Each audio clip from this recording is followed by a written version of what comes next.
Ayon sa Pag-asa, nalusaw na po ang minomonitor na low pressure area na malapit sa katubigan ng Mindanao. Magpapatuloy pa rin po ang mga pag-ulan, dala ng thunderstorms, lalo na po tuwing hapon at gabi sa Palawan at Mindanao. Dahil po yan sa Intertropical Convergence Zone. Ang ITCZ ang nakakaapekto sa Palawan at Mindanao at easterlies naman ang nakakaapekto sa nalalabing bahagi ng ating bansa. Ang easterlies po ay mainit na hangin na nagmumula sa dagat, Pasipiko.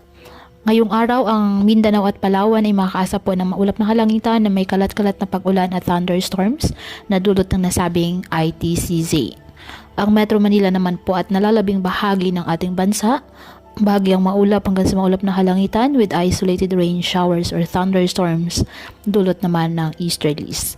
Paalala, posible pa rin mga pagbaha at pagguho ng lupa, lalo na kapag may severe thunderstorms. Kaya patuloy po na mag-ingat at ugaliin po na magdala palagi ng payong o kahit anumang panangga sa ulan sa tuwing lalabas ng ating mga tahanan.